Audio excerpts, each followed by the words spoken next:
Now, John, what it is now about is innovation knowledge spaghetti. Well, here we go. We know how to manage innovation, right? Yeah. We've got structures for it, the ideation at the front end, all this selection, implementation, capturing the value. We've got nice models, great one in my textbook, for example. Great, but that's rubbish because that's not how innovation happens. What actually happens is what I call knowledge spaghetti.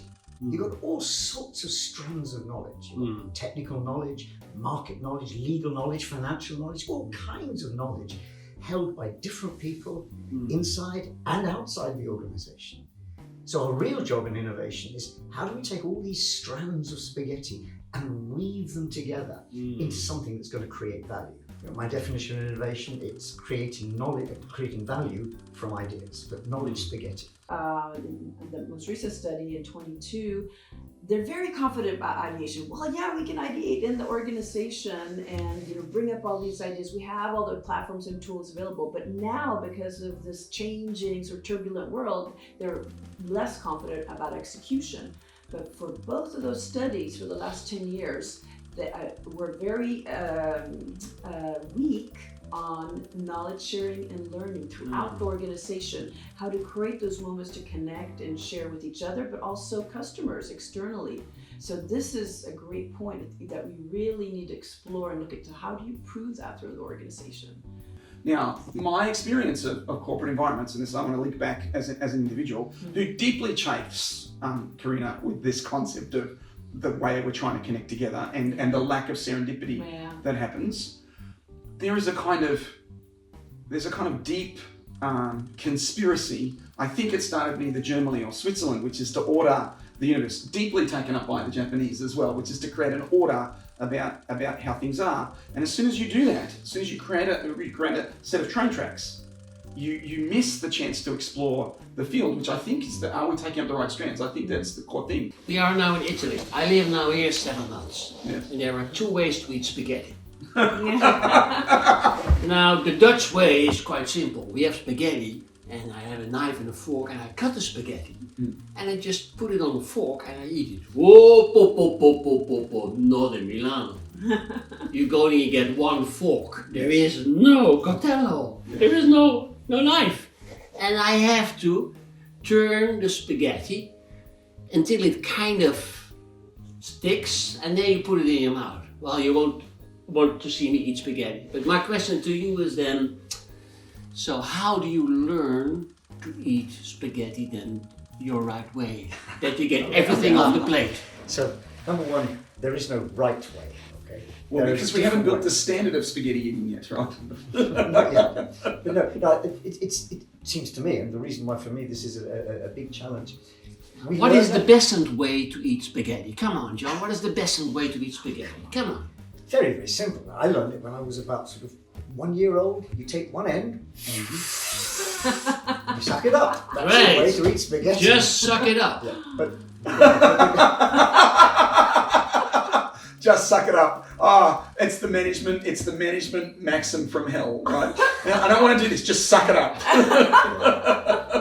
But that's what John was saying. No, for me, the challenge is we constantly got to upgrade our capabilities. If we say we've sorted this innovation management thing out because it worked last time, we're dead in the water. This whole notion of dynamic capability is constantly adapting, extending, adding to our repertoire. So stay with your metaphor, let's have 3 ways, let's have 27 ways of eating spaghetti. It's just knowledge spaghetti. You do the riffing. Just knowledge spaghetti. It's just knowledge spaghetti.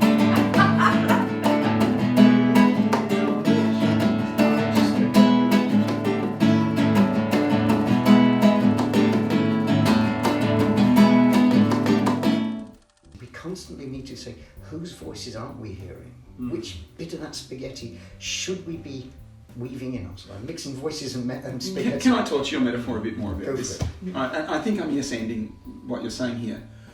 But if we're going to think about eating spaghetti and versus the Dutch way and the Milano way versus John's suck it up, I think that you should eat spaghetti like no one's looking, because you can't truly enjoy food unless you're wearing some of it, right? And if you think about how a toddler This is the eats... Australian way, right? No, this is the way of the toddler, right? If you think of the way that a toddler eats spaghetti, you will never see anybody enjoy...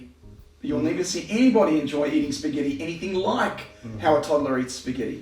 Now, if we go back to the organisational thing, Karina, we were talking about, actually perhaps in that process, that ISO process or your model or whatever it is, you're now starting to talk about this connection and asking people if they're uncomfortable, whatever it is. Surely we will, if we enjoy in the organisation what it is that we're doing, right, we would do it differently. If we do it with a good heart, if we do it with a light step, right? Yeah. If we eat spaghetti like nobody's watching, right? Yeah. Yes. Even going back further, what's your recipe? How are we making spaghetti? How are we really making it stick? How are we connecting people? How are we creating these wonderful flavors that makes us even want to eat spaghetti? So looking at how are you connecting people in the organization? I want to be more concrete than that. And sharing that. But how do Well, I the make good news, Rob, is to make, create wonderful experience. I think that's it's really about creating experience. How are we connecting people, whether it's inside the employees, in groups of people, creating communities, externally, how we're connecting with clients. So it's sharing that knowledge and creating these experiences where we can produce something really wonderful. Yeah. Well, that's your feeling and your problem. Because in Italy, everybody eats spaghetti and the whole family is there from 2 to 92. Yes. And grandmother of Nonna of 92, she eats spaghetti like a toddler too. So everything is allowed. Everything is allowed. And the good news is, Italians eat spaghetti every day. So innovation is here always relevant, right? When you formulate it like spaghetti.